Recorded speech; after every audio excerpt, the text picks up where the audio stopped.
नेपाल विज्ञान तथा प्रविधि प्रज्ञा प्रतिष्ठान नास्कद्वारा सञ्चालित रेडियो राष्ट्रको रेडियो कान्तिपुरबाट प्रसारण हुने यो विज्ञान प्रविधि रेडियो कार्यक्रम तपाईहरूले हरेक हप्ता शनिबार बिहान यसै समयमा अर्थात् बिहान 7 बजेदेखि 7:30 बजेसम्म सुन्न सक्नुहुन्छ।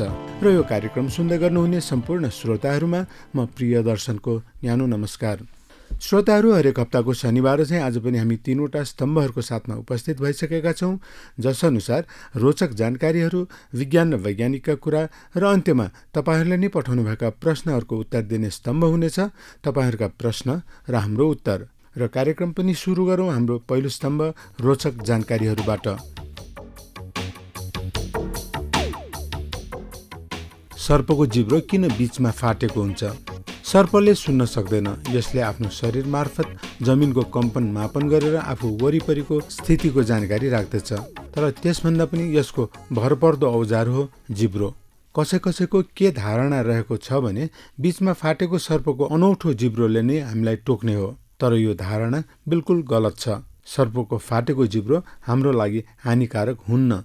यो अनौठो जिब्रोलाई सर्पले आफू वरपरको परिस्थिति आकलन गर्न प्रयोग गर्दछ। सर्पको तालुमा 2वटा ससाना अङ्गहरू हुन्छन्। ती अङ्गहरूलाई अङ्ग्रेजीमा जेकब्सन्स अर्गन भनिन्छ। सर्पले आफू वरिपरिको वस्तुस्थितिको जानकारी लिन जिब्रो तीव्र गतिमा भित्र बाहिर गरिरहेको हुन्छ। प्रत्येक पटक सर्पले आफ्नो जिब्रो बाहिर निकाल्दा हावामा रहेका रासायनिक कणहरू गिलो जिब्रोमा टाँसिन्छन्। आफ्नो जिब्रो मुखभित्र छिराउँदा यसरी टाँसिएका कणहरूलाई सर्पले जेकब्सन्स अर्गनमा राख्छ। जेकब्सन्स अर्गनले यी कणहरूको पहिचान गरी शिकार नजिक छ वा छैन, कति टाढा छ, हावाको तापक्रम कति छ भन्ने जस्ता कुराहरू निर्क्योल गर्छ।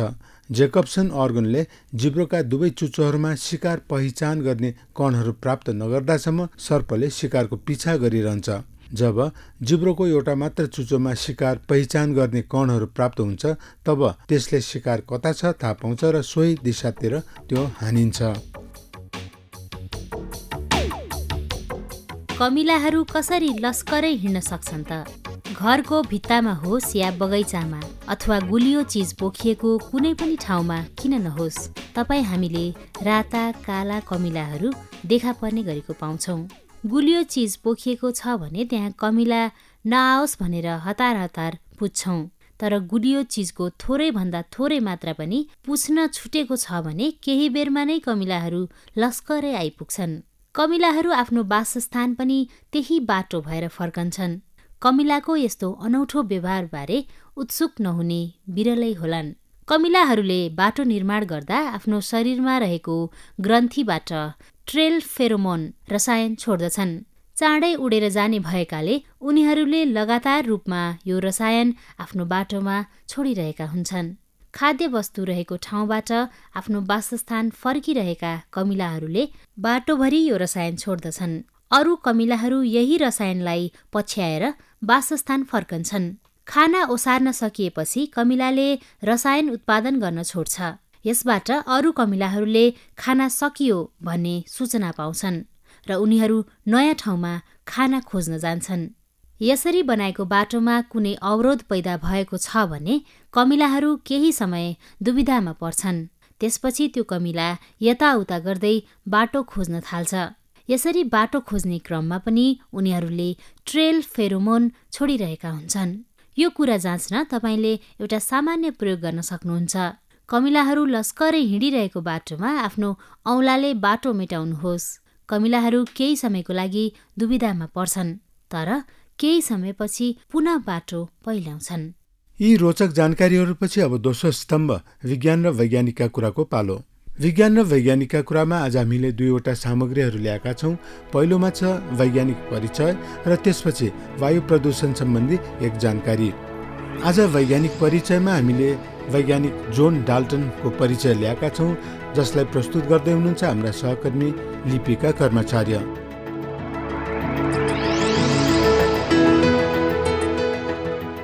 नोबेल पुरस्कार विजेता अमेरिकी वैज्ञानिक रिचर्ड फिनमेन भन्दछन्, यदि आउने पुस्ताका लागि सबै वैज्ञानिक सूचनाहरू नष्ट गरिदिने, तर सबै वस्तुहरू परमाणुबाट बन्दछन् भन्ने कुरो चाहिँ बाँकी छोडिदिने हो भने त्यो पुस्ताले थोरै मात्र बुद्धि र कल्पना शक्तिको आधारमा कम समयमै आजसम्मको बराबरीमा विज्ञानको विकास गर्नेछ।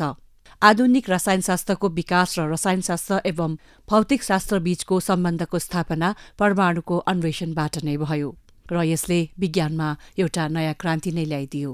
त्यो नयाँ क्रान्ति यस्तो थियो जसमा टेकेर अहिलेको सम्पूर्ण विज्ञान झन्झन विकसित हुँदैछ।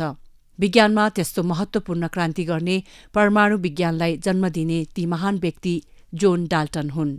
डाल्टन विश्वका महान वैज्ञानिक विभूतिमा मानिनुभन्दा पहिला एक स्कुलमा हेडमास्टर थिए। एक वैज्ञानिक टिचर हुनु कुनै नौलो कुरा त अवश्य पनि होइन, तर यिनी हेडमास्टर हुँदा केवल 13 वर्षका थिए। उनले सन् 1803 मा परमाणु सिद्धान्तको प्रतिपादन गरी आधुनिक विज्ञानको बलियो जग हालेका थिए। परमाणुको अन्वेषणले अझ विशेषतः रसायनशास्त्रमा सबैभन्दा महत्त्वपूर्ण योगदान पुग्न गएको छ, अर्थात् आधुनिक रसायनशास्त्रको सुरु नै परमाणुका अन्वेषणबाट भयो भन्दा पनि कुनै अत्युक्ति नहोला। परमाणुको अवधारणा आजभन्दा 2300 वर्षभन्दा पनि अगाडि पूर्वीय दार्शनिक कर्नाड तथा ग्रीसका वैज्ञानिक एवं गणितज्ञ डेमोक्रेट्सले पनि आफ्नै ढंगले ल्याइसकेका थिए। डेमोक्रेट्सले त यहाँसम्म भनेका थिए कि कुनै पनि पदार्थको सबैभन्दा सानो रूपको पनि अन्तिम सीमा हुनुपर्दछ। यो कण अन्त्यमा यति सानो हुनुपर्छ कि जसको अरू विभाजन असम्भव हुन्छ।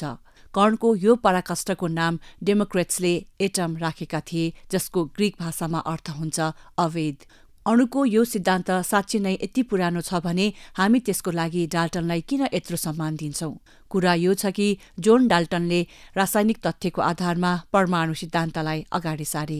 आफ्नो सिद्धान्तमा उनले सबै पदार्थहरू प्राथमिक कणको रूपमा रहेका परमाणुहरू मिलेर बनेका हुन्छन् भनी उल्लेख गरे। यसले नै सर्वप्रथम परमाणुका साथसाथै अणु, तत्त्व, यौगिक र पारमाणविक भार अर्थात् न्यूट्रनका अवधारणाहरूलाई अगाडि ल्याए। आजको रसायनशास्त्र यी अवधारणाहरूमा टिकेको छ। यसरी उनले प्राचीन ऋषिहरूको कल्पनालाई पनि धेरै पछि छोडिदिएका थिए। परमाणुभित्रका अन्य कणहरू इलेक्ट्रोन, प्रोटोन र न्यूट्रोनको अन्वेषणपछि जोन डाल्टनको परमाणु अविभाज्य हुन्छ भन्ने कुरो गलत साबित भयो। तर त्यसबाहेक उनका अन्य सबै सिद्धान्तहरू अहिलेसम्म पनि उत्तिकै महत्त्वका छन् र उनकै सिद्धान्तको आधारमा आजको भौतिकशास्त्र तथा रसायनशास्त्र अगाडि बढ्दैछ। सन् 1766 सेप्टेम्बर 6 तारिकमा बेलायतको इगल्स फिल्ड भन्ने गाउँमा एक गरिब परिवारमा जोन डाल्टनको जन्म भएको थियो। उनका बाबु कपडाको काम गर्दथे। डाल्टनले 12 वर्षको उमेरसम्म गाउँकै एक स्कुलमा अध्ययन गरे। त्यहाँ उनले धार्मिक शिक्षाका साथसाथै गणित, विज्ञान र अंग्रेजी व्याकरणको पनि अध्ययन गरे। डाल्टनलाई सन् 1793 मा म्यानचेस्टरको एक कलेजमा इन्स्ट्रक्टर पदमा नियुक्ति मिल्यो। त्यहाँ उनी गणित र विज्ञान पढाउँथे।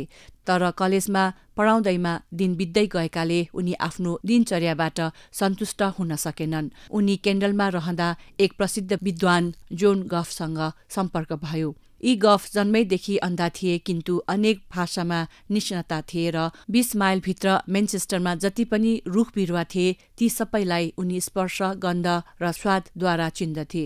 यी सबैका अतिरिक्त उनलाई मौसमको अध्ययन गर्न पनि सोख थियो। यही कुराले गफ र डाल्टनलाई एक गर्यो। गफले डाल्टनलाई प्रेरित गरे कि उनी आफ्नो ऋतु सम्बन्धी अध्ययनलाई प्रकाशित गरून्। डाल्टनले स्कुलमा मास्टरी काम गरेदेखि नै कामका साथसाथै ऋतु सम्बन्धी अध्ययन अर्थात् सिजन स्टडीको पनि थालनी गरेका थिए। त्यो अध्ययनलाई उनी निरन्तरता दिन चाहन्थे। तर कलेजमा पढाउँदा पढाउँदै समय बित्दै गएकोले उनको ऋतु अध्ययन अर्थात् हावा र मौसम सम्बन्धी वैज्ञानिक अनुसन्धानमा प्रतिकूल असर पर्यो। त्यसैले उनले कलेजको इन्स्ट्रक्टर पदबाट राजीनामा दिए। कलेजको कामबाट मुक्त भएपछि डाल्टनले आफ्नो पूरै समय ऋतु अध्ययनमा लगाए। तर खर्च जुटाउनका लागि भने उनी दिनको केही समय ट्युसन पढाउन बाध्य थिए। अनुसन्धानको क्रममा डाल्टनले पहाडको चुचुरोबाट, खोजबाट, गाउँबाट र शहरबाट हावाका विभिन्न नमुनाहरू सङ्कलित गरे। ती नमुनाहरूको अध्ययनबाट उनले हावा प्राय उही अंशमा र प्राय उही अनुपातमा जहाँ कहीँ पनि बन्ने रहेछ भन्ने कुरा पत्ता लगाए। उनको प्रयोगशाला भौतिक वस्तुहरूबाट त्यति सम्पन्न त थिएन, तैपनि उनले आवश्यक न्यूनतम वस्तुहरू जुटाएर लगातार अनुसन्धान गर्दै रहे। त्यही क्रममा एक ग्यासको कणले अर्को ग्यासको कणलाई पर धकेल्ने होइन, उही ग्यासको कणलाई त्यसको अर्को कणले पर धकेल्नेछ भन्ने पत्ता लगाए। आज यसलाई ग्यासको आंशिक चापको सिद्धान्तको नाममा सबैले चिनेका छन्। हावाका कणहरूको अध्ययन र अनुसन्धानको क्रममै डाल्टनले पदार्थको प्राथमिक र अविभाज्य कणका रूपमा परमाणु भएको अवधारणा अगाडि ल्याए र यसैसँग उनले उनको महत्वपूर्ण परमाणु सिद्धान्तलाई पनि सार्वजनिक गरे। उनको सिद्धान्तलाई तुरुन्तै विश्ववैज्ञानिक जगतले स्वीकार गर्यो र लगतै उनलाई फ्रान्सका वैज्ञानिकहरूले फ्रान्सको विज्ञान प्रतिष्ठान अर्थात् एकाडेमी अफ साइन्सेसको सदस्य बनाए। डाल्टन पेरिस पुग्दा त्यहाँ उनलाई भव्य स्वागत गरियो। सन् 1826मा डाल्टनले इङ्ल्याण्डको वैज्ञानिक संस्था रोयल सोसाइटीका तर्फबाट सम्मान स्वरूप पदक प्राप्त गरे। विवाह नै नगरी अध्ययन अनुसन्धानमा अति मेहनत गर्ने वैज्ञानिक डाल्टन आफ्नो सफलताको एकमात्र कारण पनि मेहनतलाई नै ठान्दछन्। डाल्टन रङको फरक छुट्याउन सक्दैनथे। उनले आँखाको यो भ्रमको बारेमा केही परीक्षण पनि गरेका थिए। यस वर्णान्धतालाई आजभोलि डाल्टनिजम नै भनिन्छ। सन् 1844मा उनको मृत्यु हुँदा 40,000 मानिसहरूले उनको शव अगाडि गएर उनलाई अन्तिम श्रद्धाञ्जली दिएका थिए। वैज्ञानिक जोन डाल्टनको परिचयपछि अब सुनौ वायु प्रदूषण सम्बन्धी एक जानकारी। मानव स्वास्थ्यलाई प्रभावित पार्ने विभिन्न कारणहरूमध्ये घरभित्र हुने वायु प्रदूषण 4औं स्थानमा पर्दछ। अब सुनौ यो सम्बन्धी एक जानकारी, जसलाई प्रस्तुत गर्दै हुनुहुन्छ हाम्रा सहकर्मी मञ्चिता आर्याल भट्टराई।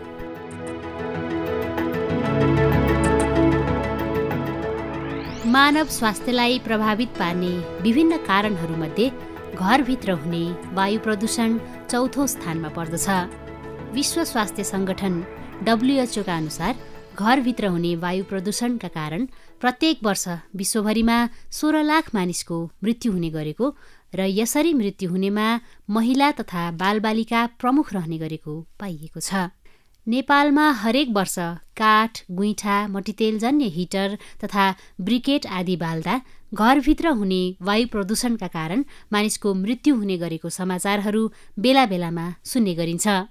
यस सम्बन्धी निश्चित तथ्याङ्कको भने हामी कहाँ खाँचो रहेको छ।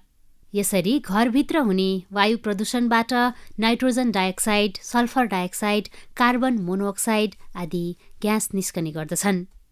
यिनीहरूमध्ये पनि कार्बन मोनोक्साइड यदि बढी मात्रामा मानिसको सम्पर्कमा आएको खण्डमा प्राणघातक हुन सक्दछ। विशेष गरी जाडोयाममा ग्रामीण क्षेत्रभन्दा पनि शहरी क्षेत्रमा झ्याल ढोका थुनेर कोठाभित्र आगो, ब्रिकेट तथा मट्टीतेल हिटर आदि बाल्ने हुँदा कार्बन मोनोक्साइड ग्यासका कारण मृत्यु भएका घटनाहरू पनि धेरै हुने गर्दछ। कार्बन मोनोक्साइड ग्यास रङ, गन्ध र स्वादरहित भएको कारणले गर्दा यो ग्यासलाई मानिसको इन्द्रियहरूले पत्ता लगाउन सक्दैन।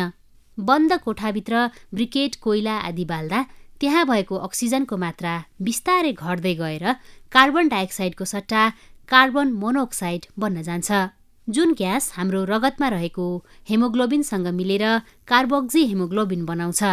कार्बन मोनोक्साइडको हेमोग्लोबिनसँग संयोजित हुने क्षमता अक्सिजनभन्दा 250 गुणा बढी हुन्छ। जब कार्बोक्सी हेमोग्लोबिनको मात्रा शरीरमा बढी हुन्छ त्यति बेला मानिसको मस्तिष्क सुस्त हुँदै गएर कोमामा पुगी मानिसको मृत्यु हुन्छ। कार्बन मोनोक्साइडको खतराबाट जाडोमा मात्र होइन अरू बेलामा पनि सजग रहनु पर्दछ। घरमा प्रज्वलनशील वस्तुहरू वा विद्युतीय सामग्रीको प्रयोग हुने गर्छ भने तिनीहरूमा चुहावट छ वा छैन राम्ररी जाँच गरिरहनु पर्दछ। दाउरा, गुइठा आदि बालेर गुम्सिएको कोठामा बस्नु हुँदैन। आगो तापिसकेपछि राम्ररी निभाउने बानी बसाल्ने जस्ता सामान्य उपायहरू अपनाएर पनि कार्बन मोनोक्साइडको असरबाट धेरै हदसम्म बच्न सकिन्छ। श्रोताहरू, हाम्रो यो कार्यक्रमको अन्तिम स्तम्भ लिएर हामी केही बेरको व्यापारिक विश्रामपछि फेरि उपस्थित हुने नै छौँ। त्यतिन्जेल रेडियो राष्ट्रको रेडियो कान्तिपुर सुन्दै गर्नुहोला।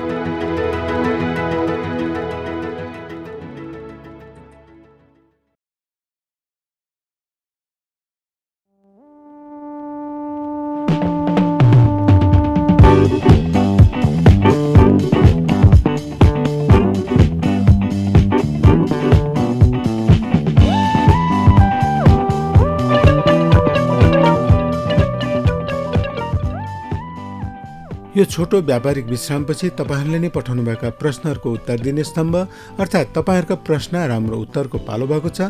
आज तपाईँहरूका प्रश्नहरू लिएर आउँदै हुनुहुन्छ सञ्जेश्वर श्रेष्ठ र उत्तर प्रस्तुत गर्दै हुनुहुन्छ लिपिका कर्मचार्य। आज हामीलाई पहिलो प्रश्न प्राप्त भएको छ तनहुँ नेपालका श्रोता लुना गुरुङजीको। उहाँको प्रश्न यस प्रकार छ, कोही मानिसहरूलाई बस, रेल, हवाईजहाज जस्ता सवारी साधनहरूमा यात्रा गर्दा बान्ता गर्ने गर्दछ, यस्तो किन हुन्छ होला?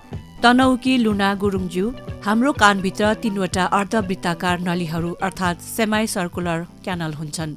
ती नलीहरू सामान्यतया एक आपसमा समकोण पारेर बसेका हुन्छन्। यी नलीहरू चालसित सम्बन्धित हुन्छन् र चालको सूचना यिनै मार्फत मस्तिष्कको वेस्टिबुलर न्युक्लियसमा पुग्दछ। कोही मानिसमा ज्यादै नै संवेदनशील वेस्टिबुलर स्नायुहरू हुन्छन्। त्यस्ता व्यक्तिहरू लगातार कुनै चलिरहेको गाडीमा बस्दा उनीहरूको मस्तिष्कको वेस्टिबुलर न्युक्लियस ज्यादै नै उत्तेजित हुन पुग्दछ। यसरी उत्तेजित हुँदा तिनबाट संकेत उछिट्टिएर नजिकैको अर्को स्नायुलाई खस्कच्याउन पुग्दछ र वेस्टिबुलर न्युक्लियस नजिकै वेगस न्युक्ली भन्ने स्नायु केन्द्र पर्दछ। वेगस स्नायु उत्तेजित हुँदा सामान्यतया वाकवाकी लाग्ने र बान्ता हुने गर्दछ। जहाँसम्म स्थायी रूपले यसलाई रोक्ने कुरा छ, खास गरी पहिलोपल्ट यात्रा गर्दा बान्ता हुने गर्दछ। तर बराबर लामो बाटो यात्रा गर्दा भने बानी परेर आफै हराउन सक्दछ। अस्थायी रूपमा यात्रा गर्न अघि बान्ता नआउने औषधि खाँदा पनि यसलाई रोक्न सकिन्छ। यसै गरी अर्को प्रश्न प्राप्त भएको छ हामीलाई साङ्गोया बजार रामेछापका श्रोता विनिता सिलवालज्यूको। उहाँको जिज्ञासा यस प्रकार छ, प्राय जसो आँप र आरू काँचो अवस्थामा भित्र एकदमै राम्रो हुन्छ, तर पाकेको अवस्थामा भने भित्रभित्रै किरा लागेको हुन्छ। पाकेपछि यस फलभित्र किरा कसरी प्रवेश गर्छ? विनिता सिलवालज्यू, आँपमा झिङ्गा, खपटे किरा तथा पुतली समूहमा पर्ने किराहरूले फल कुहाउने काम गर्दछन्। टेफ्रिटिडे परिवारमा पर्ने झिङ्गा समूहको उक्त किराको वैज्ञानिक नाम ब्याक्ट्रोसेरा ड्रोसालिस हो। पोथी झिङ्गाले फूल पार्ने तीखो अङ्गद्वारा आँपको फलको बोक्रा छेडेर भित्र फूल पार्दछ र फूलबाट केही समयपछि निस्किएका अंशाले फललाई भित्रभित्रै खान थाल्दछन् अनि फलहरू कुहेर झर्दछन्। यो किरा फल पछि पाक्ने जातहरूमा बढी लाग्ने हुन्छ। किरा लागेका फलहरू बाहिरबाट देख्दा राम्रै भए पनि भित्र प्रशस्त अंशहरू हुन्छन्। 1-2 हप्तामा ती अंशहरू हावापानी अनुसार फल छाडेर माटोभित्र पसेर अचल अवस्थामा पुग्दछन्। अचल अवस्थाबाट केही दिनपछि वयस्क झिङ्गा निस्कन्छ। त्यसैगरी झिङ्गा समूहमा पर्ने अन्य प्रजातिमा ब्याक्ट्रोसेरा तौ र ब्याक्ट्रोसेरा जोनाथसहरू पनि छन्। ब्याक्ट्रोसेरा जोनाथसले आरू बखडा, अम्बा, सपोटा, अन्जिर, बयर, कागती जातका फलहरू, सरिफा, लौका आदि पनि कुहाउने हुन्छ। यी बाहेक आँपको फलमा लाग्ने खपटी किरा समूहमा पर्ने आँपको कोयामा लाग्ने घुन, कर्क्युलियोनेडे परिवारमा पर्ने स्टर्नोचेटस म्याङ्गिफेरा पनि प्रमुख हो। वयस्क पोथी घुनले आँपको फलको बोक्रा कोट्याएर भित्रपट्टि फूल पार्दछ र फूलबाट निस्किएका लाब्रेहरू गुदी खाँदै कोयाभित्रसम्म पस्दछन् र ती लाब्रेहरू अचल अवस्थामा पुग्दछन्। यिनको जीवनचक्र पूरा हुन 40 देखि 60 दिन लाग्दछ र 1 वर्षमा एउटा पुस्ता मात्र निस्कन्छ। यसै क्रममा पुतली समूहमा पर्ने अन्य किराहरूले पनि पाक्न लागेका वा पाकिसकेका फलहरूबाट रस चुस्दछन् र फलहरू बिस्तारै सडेर रुखबाट झर्छन्। यसै गरी अर्को प्रश्न हामीलाई प्राप्त भएको छ सौरहा गाउँ बर्दियाका श्रोता निशा अर्यालज्यूको। उहाँको जिज्ञासा यस प्रकार छ, जाडो महिनाको समयमा मानिसहरूका हात खुट्टा अक्सर फुटेको देखिन्छ, यसो हुनका कारण के होला? निशा अर्यालज्यू, यसको मुख्य कारण जाडो महिनामा हावा सुक्खा हुनाले हो। गर्मीको मौसममा भन्दा जाडोको मौसममा वायुको सापेक्षिक आर्द्रता कम हुन्छ। भन्नुको मतलब हो जाडोको मौसममा वायुमा पानीका कणहरू त्यति हुँदैनन् जति गर्मीको मौसममा हुन्छ। गर्मीमा हाम्रो छाला हावासँग सिधा सम्पर्कमा आउने भएकाले हावामा आर्द्रता बढी भएको बेलामा छाला सुक्खा हुन पाउँदैन, जबकि जाडोको मौसममा हावा पनि सुक्खा हुने भएकाले छाला पनि सुक्खा नै रहन्छ र फलस्वरूप हाम्रो छाला फुट्ने हुन्छ। जाडोको मौसममा छाला फुट्नबाट रोक्नका लागि हामी छालामा ग्लिसरिन वा विभिन्न किसिमका क्रिमहरू लगाउने गर्छौं ताकि बाँकी छाला सुक्खा नरहोस्। यसै गरी अर्को प्रश्न प्राप्त भएको छ लोकन्थली काठमाडौँका श्रोता मनिष गौतमजीको। उहाँको जिज्ञासा यस प्रकार छ, रातको समयमा रुखमुनि सुत्नु हुँदैन भन्छन्, भूत लाग्छ वा बिसन्चो हुन्छ भन्छन्, जबकि दिनमा त्यही रुखमुनितिर हामी शीतल छहारी मानी आराम लिन्छौं, खास कुरा के हो? लोकनथलीका मनिष गौतमज्यू, बिरुवामा हुने प्रकाश संश्लेषण क्रिया र श्वास प्रश्वास क्रियाबारे त यहाँलाई थाहै होला। प्रकाश संश्लेषण क्रिया दिनको उज्यालोमा हुन्छ र त्यतिखेर बिरुवाले कार्बन डाइअक्साइडको उपयोग गरी अक्सिजन बाहिर फ्याल्दछ। रातको बेला घाम नहुने हुनाले प्रकाश संश्लेषण क्रिया हुन पाउँदैन र त्यतिखेर श्वास प्रश्वास क्रिया मात्र चलिरहने हुन्छ। श्वास प्रश्वास प्रक्रियामा के हुन्छ त भने अक्सिजन लिन्छ र कार्बन डाइअक्साइड बाहिर फ्याल्दछ। त्यसैले रातिपख रुखको वरिपरि कार्बन डाइअक्साइडको मात्रा अपेक्षाकृत बढ्ता हुन्छ र त्यस्तो अवस्थामा रुखमुनि सुत्दा हामीले अक्सिजनको मात्रा कम र कार्बन डाइअक्साइडको मात्रा बढ्ता पाउँछौं। शरीरमा अक्सिजनको मात्रा कम भएपछि कोषको क्रियाकलापमा बाधा पुग्दछ र हामीलाई बिसन्चो हुन्छ। त्यसैले राति रुखमुनि सुत्न हुँदैन भनेको कारण यही हो। यसै गरी अर्को प्रश्न लिँदैछु सुर्खेत नेपालका श्रोता रामशरण घिमिरेजीको। उहाँ लेख्नुहुन्छ, पृथ्वीको उत्पत्तिका विषयमा विभिन्न विवादहरू भएको मैले पढेको सुनेको छु। वास्तविकता के हो? पृथ्वीको उत्पत्ति कसरी भएको होला? सुर्खेतका रामशरण घिमिरेज्यू, हाम्रो ब्रह्माण्डमा करिब 10 खरब जति तारापुञ्जहरू विद्यमान छन्। यिनै तारापुञ्ज मध्येको एउटा तारापुञ्ज आकाशगंगा पनि हो। हाम्रो सौर्यमण्डल पनि यस्तै एउटा आकाशगंगा अन्तर्गत पर्दछ। यिनीहरूको उत्पत्तिका सम्बन्धमा खोजीको प्रारम्भ शताब्दीऔं अघिबाटै भएको हो। कोही वैज्ञानिकहरूको निष्कर्ष छ ग्रहहरू निर्माणमा कुनै नियम लागू हुँदैन। तपाईलाई थाहा भएकै होला, आजभन्दा करिब 4.5 अर्ब वर्ष पहिले हाम्रो सौर्यमण्डलको उत्पत्ति भएको थियो। यो तथ्यलाई वैज्ञानिकहरूले पुष्टि पनि गरिसकेका छन्। घिमिरेजी, कसरी सौर्यमण्डलको उत्पत्ति भयो भने विषयमा कान्त र लेप्लासको परिकल्पना निकै महत्त्वपूर्ण मानिन्छ। उत्पत्तिका सम्बन्धमा अहिले थाहा पाइएका विभिन्न जानकारीहरू यी वैज्ञानिकहरूकै अवधारणामै आधारित छन्। प्रारम्भमा ब्रह्माण्डको एक भाग ग्यास तथा धुलो कणबाट निर्मित विशाल आकारको बादलको उपस्थिति थियो भन्ने परिकल्पना जर्मन वैज्ञानिक इमानुएल कान्टले गरेका थिए। पहिले उक्त बादल अत्यन्त चिसो थियो र आफै घुमी पनि रहन्थ्यो। तर ग्रह उपग्रहको उत्पत्तिका सम्बन्धमा भने कान्टको परिकल्पना त्यति महत्त्वपूर्ण मानिँदैन। सन् 1796 ईसापूर्वमा अर्का वैज्ञानिक पियरे साइमन्स लेप्लासले कान्टको परिकल्पनालाई सुधार्दै अर्को नयाँ परिकल्पना गरे। उनको परिकल्पना अनुसार ब्रह्माण्डमा अवस्थित ग्यास तथा धुलो कणबाट निर्मित बादल ब्रह्माण्डीय बलका कारण यताउता घुम्न थाल्यो। घुम्ने क्रममा आफ्नो कणकै आपसी गुरुत्वाकर्षणका कारण खुम्चन थाल्यो। खुम्चने क्रममा यो विशाल बादलको केही अंश टुक्रिएर बाहिर हुत्तिन पुग्यो। बाहिर गएका तीनै टुक्राहरू ग्रहको रूपमा रूपान्तरित भएर उक्त विशाल बादलको चक्कर लगाउन थाल्यो। यिनै टुक्राहरू मध्येको एउटा ग्रह नै पृथ्वी हो भने टुक्रने क्रममा निर्मित केन्द्रीय भाग चाहिँ सूर्य हो। तर यस्तो प्रक्रियामा पछि बादलहरू अत्यन्त गतिशील हुने भएकाले आधुनिक विज्ञानमा लेप्लासको परिकल्पना त्यति उपयुक्त मानिँदैन। यसपछि सौर्यमण्डलको उत्पत्तिका सम्बन्धमा केही अरू नयाँ परिकल्पनाहरू पनि वैज्ञानिकहरूले गरेका छन्। सौर्यमण्डल उत्पत्तिका विषयमा निहारिका वा आदि ग्रह परिकल्पनालाई अत्यन्त विश्वसनीय मानिन्छ। प्रारम्भमा अहिले सौर्यमण्डल अवस्थित स्थानमा विशाल बादलको निर्माण भएको थियो। क्रमशः आफै सक्रिय भएर त्यो बादल यताउता घुम्न थाल्यो। त्यसपछि त्यो बादलमा अन्य विभिन्न मिश्रणयुक्त ससाना बादलका गोलाहरू पनि बन्न पुगे। ती ससाना बादलको गोलाहरू मिलेर एउटा बादलकै पिण्ड नै निर्माण हुन पुग्यो। अन्तमा ती पिण्डहरू वृत्ताकार घेरामा घुम्न लागे। यसको केन्द्रमा सर्वाधिक ठूलो पिण्ड निर्माण हुन पुग्यो। यही पिण्ड पछि खुम्चँदै गएर सूर्यको रूपमा रूपान्तरित भयो। बाँकी रहेका बादले पिण्डहरूले सूर्यको परिक्रमा गर्न थाले। घिमिरेजी, सूर्यको बाहिर निर्मित आदि ग्रहहरूमध्ये पृथ्वी पनि एक थियो। प्रारम्भमा पृथ्वी वाफिलो कण तथा ठोस टुक्राको रूपमा निर्माण भएको थियो। कालान्तरमा ठोस टुक्रा गोलाकार पिण्डका रूपमा रूपान्तरित भयो। त्यस्तै परिक्रमण कालमा अन्य धुलोका कणहरूलाई समेटेर पृथ्वीले आफ्नो आकार बढाउन पुग्यो र ब्रह्माण्डमा आफ्नो अस्तित्वलाई निरन्तरता दियो। यसैले आजका खगोल वैज्ञानिकहरू पृथ्वीको उत्पत्ति सूर्यबाट चोइटेर भएको हो भन्ने विषयमा त्यति सहमत छैनन्। कार्यक्रम विज्ञान प्रविधिमा तपाईहरुका केही सल्लाह, सुझाव, प्रतिक्रियाहरू छन् भने हामीलाई लेखी पठाउन सक्नुहुन्छ र हामीलाई पत्राचार गर्ने ठेगाना हो विज्ञान प्रविधि रेडियो कार्यक्रम, नेपाल विज्ञान तथा प्रविधि प्रज्ञा प्रतिष्ठान, NAST, post box number 3323 Kathmandu, Nepal. अथवा हामीलाई इमेल मार्फत पनि तपाईहरुले विज्ञान प्रविधि @nas.gov.np मा लेखी पठाउन सक्नुहुन्छ। हवस् त आजलाई कार्यक्रम पनि यति नै र रेडियो राष्ट्रको रेडियो कान्तिपुर मार्फत प्रसारण हुने यो कार्यक्रम लिएर हामी अर्को शनिबार बिहान 7 बजे फेरि उपस्थित हुने नै छौँ। तबसम्मको लागि नास्टका सम्पूर्ण रेडियो कार्यक्रम युनिट बिदा माग्दछौँ। तपाईँहरूको आजको दिन शुभ रहोस्।